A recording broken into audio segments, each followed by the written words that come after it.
YouTube, welcome back to another video. I know y'all haven't seen me in a while, but I just been going through some things. You know, life been lifing like it does, so I've been going through some things. Had to take a little mental break, but I feel better today, so we're back. Yeah, I'm not gonna do too much talking. Y'all know I always come back. I'm never leaving YouTube, but just sometimes, you know, you go through things. You have to take a little break just to regroup, but we're back.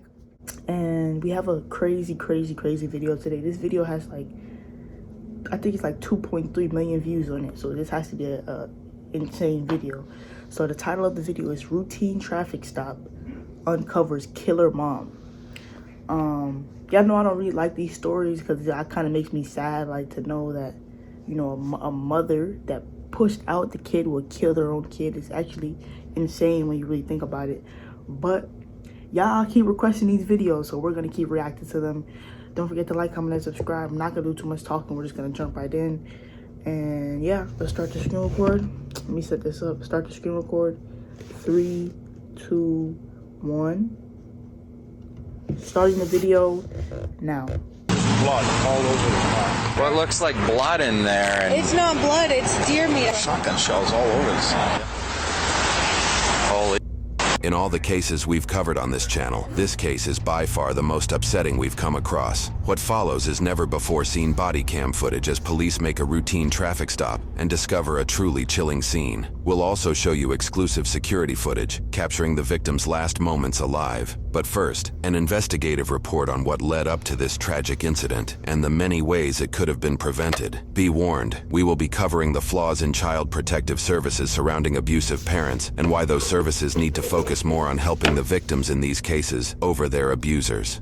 This may seem straightforward, but domestic situations can become very complicated in cases where the abuser is the parent of a victim. Let's step back a moment and get some background on what exactly led up to this heinous crime. In December of 2015, Julissa Thaler and Tori Hart's child, Eli Kenneth Alejo Hart, was born. However, their relationship quickly went south. Court summons suggest that Julissa has a long history of substance abuse, including suspicions that she exposed Eli to a controlled substance while she was pregnant. The next line in the summons mentions Eli's genetic disorder, Townes-Brocks syndrome, which left baby Eli with hearing loss and cleft feet. At this time, Julissa filed police complaints against Tori. She later admitted to the complaints being false, and that because of her mental health issues, she constantly accuses Hart of things that he doesn't do. After years of custody battles and allegations of abuse, Julissa and Tori undergo court-ordered evaluations. For years, Julissa gains custody of Eli, but struggles with homelessness.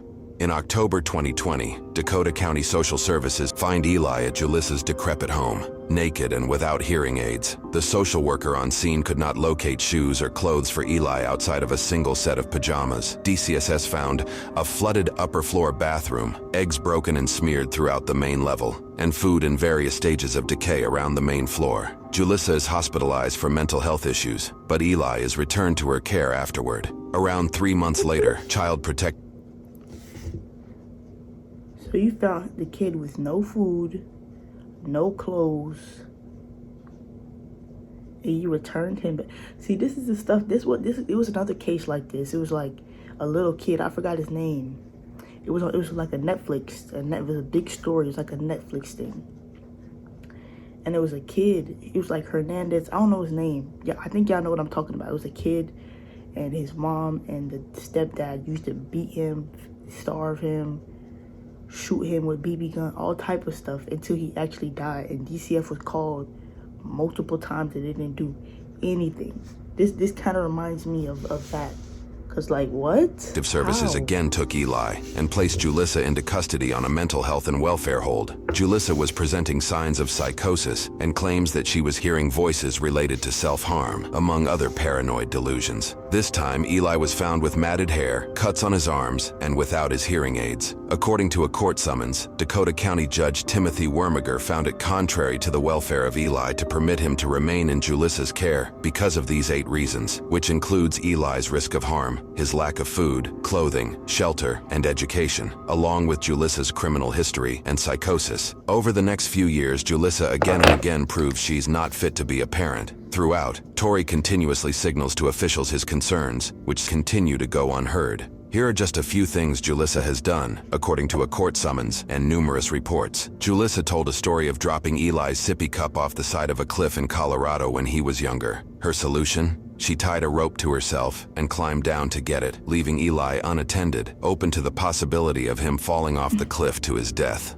During visitation, Julissa berated Eli for the problems in her life and relationship, blaming him for the rotten food in her home, even after rotten food continued to exist in her household after Eli was taken into foster care. Julissa told a social worker she can't eat or sleep and that she was living off Mountain Dew and cigarettes. After Julissa's visitations, Eli would have bathroom accidents, which was not typical for him. Julissa showed Eli disturbing videos she took of cat feces, along with images of naked women. Julissa gifted Eli a smart watch and would call and text him during Tori's visitation time. In the time Julissa needed to better herself for the court to gain custody of Eli, she had the police called on her over 20 times in a 10-month span. Julissa set up a noise machine in her home because she believed neighbors were spying on her. Julissa submitted numerous false police reports of Tori, claiming he was stalking her and was on methamphetamines. Both these accusations and more were disproven. During DCSS visits to her home, Julissa was found to be raising ducks in her living space, despite her attempts to hide them during inspections. 2 separate landlords kicked her out for causing problems. Julissa reportedly drove erratically when dropping Eli off at school, speeding on multiple occasions, and supposedly left tire marks on school grounds. While at school, Eli told teachers he didn't sleep the night before when he was with Julissa. His behavior also reportedly dropped dramatically at school when he was under her care.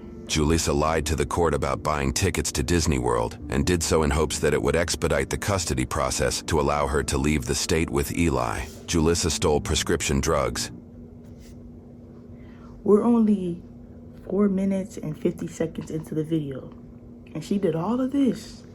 Not one DCF person thought, damn, let's just take him out the care and give him to the father. Not one person thought that.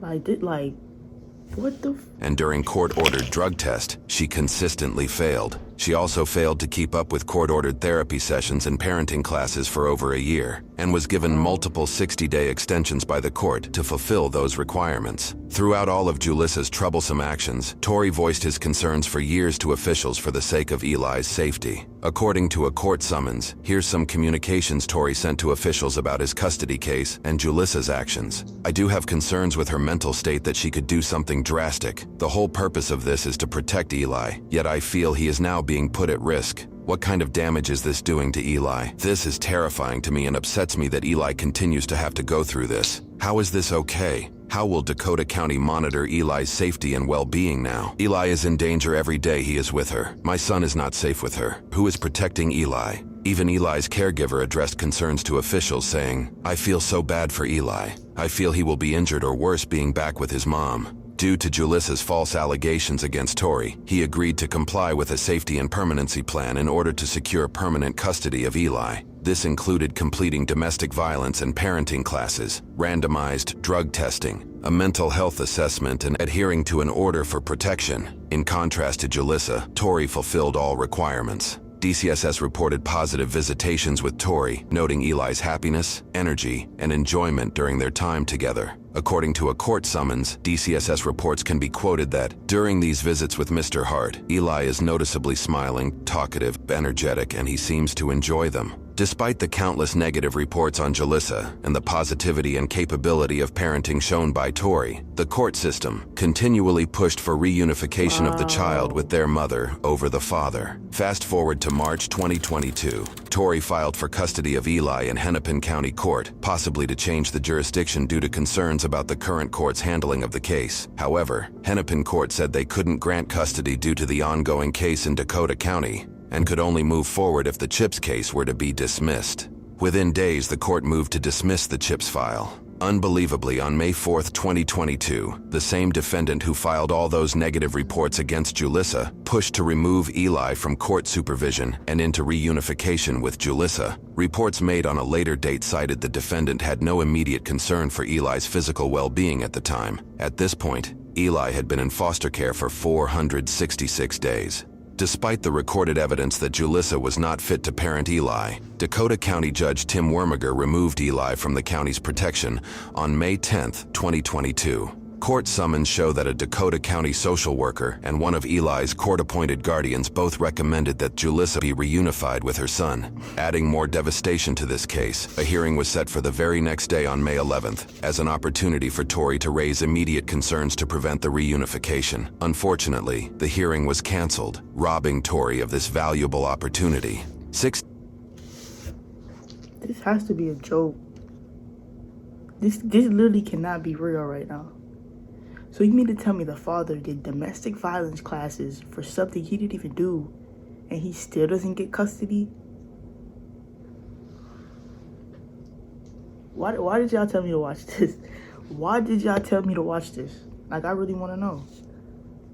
Days later, on May 17th, receipts show Julissa would purchase a shotgun with what was likely dozens of rounds, along with a revolver. The receipt even thanks her by name for the purchase. Just 3 days later, on May 20th, 2022, Julissa would be found driving a vehicle that was missing a tire and had its back window smashed open. Officers would soon pull her over. Yeah, they got her here.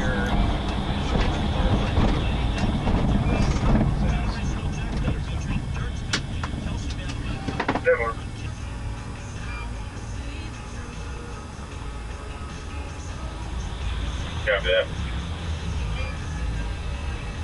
After a few minutes, two officers approach her vehicle from either side. According to police reports, the officers noticed shotgun shells, blood in the vehicle, and on Julissa herself, and what appeared to be gunshot holes in the back of the car seat. Julissa herself seems overly calm about the whole situation. According to police reports, she claimed the blood on her came from removing a tampon. Other suspicious claims were also made by Julissa, as seen from this limited body cam footage. There is no tire there. All right.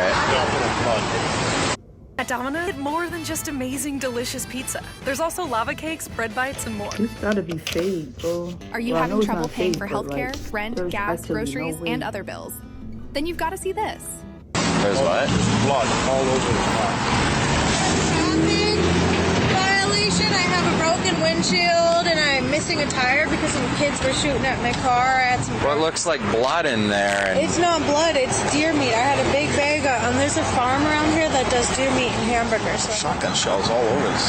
yeah. Despite the incredibly questionable scene the officers discovered Julissa in, the officers decided to release her, personally chauffeuring her a ride home to her apartment. The officers who work in Hennepin County, home to Minneapolis, also may have feared getting a complaint from the woman, factoring into their decision-making. According to news reports, the search warrant for Julissa's vehicle indicated the police released her because she was growing impatient, cold, and refused to sit in the squad. Back at the blood-soaked vehicle, officers developed probable cause and did a deeper search of the vehicle. Holy.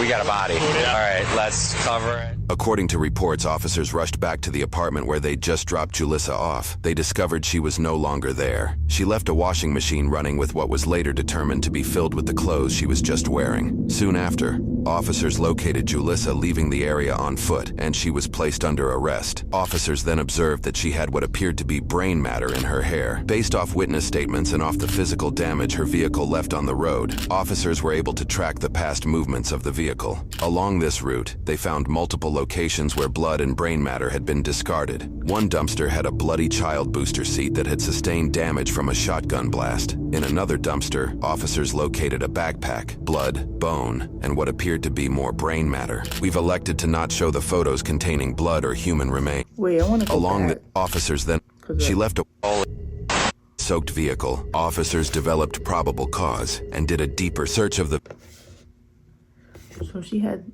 her dead son's body that she just killed in the back of her trunk. vehicle. I want to see the directions. Holy. We got a body. All right, let's cover it. According to reports, officers rushed back to the apartment where they'd just dropped Julissa off. They discovered she was no longer there. She left a washing machine running with what was later determined to be filled with the clothes she was just wearing. Soon after, officers located Julissa leaving the area on foot, and she was placed under arrest. Officers then observed that she had what appeared to be brain matter in her hair. Based off witness statements and off the physical damage her vehicle left on the road, officers were able to track the past movements of the vehicle. Along this route, they found multiple locations where blood and brain matter had been discarded. One dumpster had a bloody child booster seat that had sustained damage from a shot.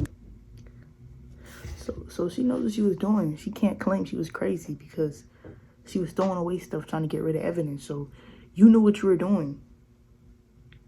Like, this is sad, bro. Like, imagine how the father feels all this time he's been trying to get custody just for this to Blast. happen. In another dumpster, officers located a backpack, blood, bone, and what appeared to be more brain matter. We've elected to not show the photos containing blood or human remains. In court, more shocking evidence would come out against Julissa. According to a source from CARE 11, these are some of the search terms from Julissa's browser history, which includes how much blood can a 6-year-old lose, how life insurance investigates a death claim, and how much does life insurance pay for a dead child, among other damning searches. It was later determined that Julissa had shot Eli 9 times in the head and torso area of his body, likely while he was strapped in his car seat. Thorough work by police and detectives also uncovered surveillance video showing Eli being escorted by Julissa in the moments prior to his murder. The video, which shows the boy smiling and playing, would tragically be the last video of the child. At one point, Julissa's own grandmother and father even disagreed with the handling of the custody case leading up to the murder. Julissa's grandmother claimed Tori doesn't have a mean bone in his body, and said of her granddaughter Julissa that she is good at manipulating people, and I blame the court system for not helping her out. We all told the social workers that she needs to be institutionalized, not just for a month, but maybe for a year or more. But nobody listened. Julissa's father said, I gave the judge her detailed mental health history. I told him that she was displaying paranoia and auditory hallucinations. I said I feared for Eli's safety. It all fell on deaf ears. Julissa did not mince words with how she felt about the situation. Ms. Scholar, you have a right to speak this morning if you'd like. You don't have any obligation to speak, but if you'd like to choose to speak, now is the time to do it. Yes, I would like to say something. Go ahead.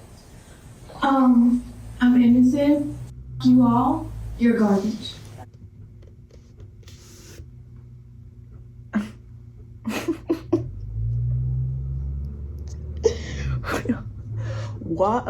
Why did y'all tell me to watch this? There's hold on. Hold on. Choose to speak now. No way.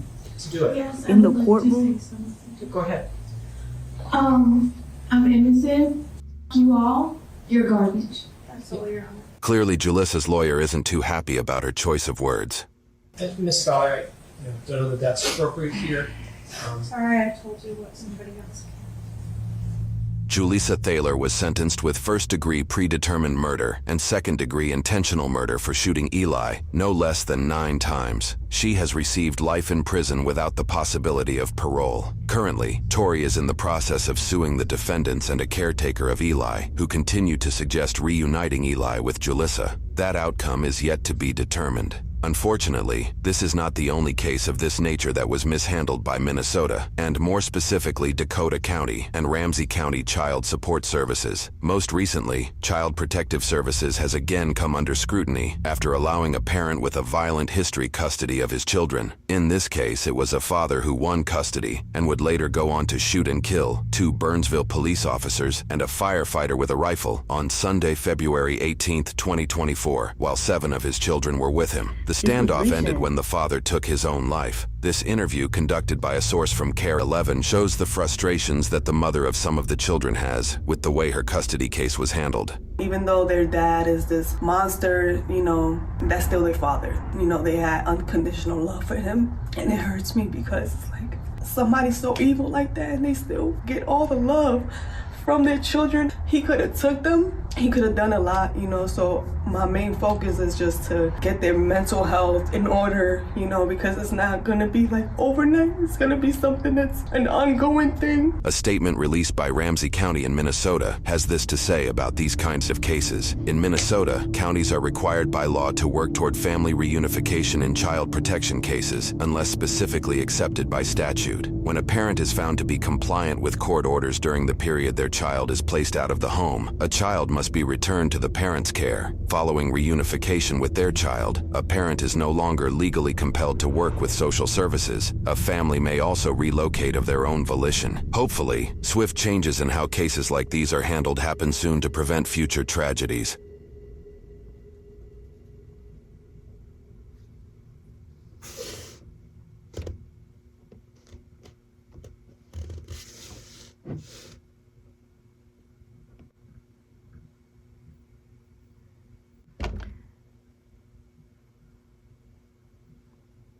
I don't even know what to say. Like this was insane. This is disgusting. R.I.P. to the Eli. This is like a little kid, and his life was already messed up before he even got into the world, because she was doing drugs before she had him. And then now this, you kill your own son, shoot your own son 9 times, and they're gonna say, dear me, dear me. I don't even know what to say. I feel so bad for the dad, because the dad was the only one trying to prevent this from happening, and nobody cared to listen. Nobody cared.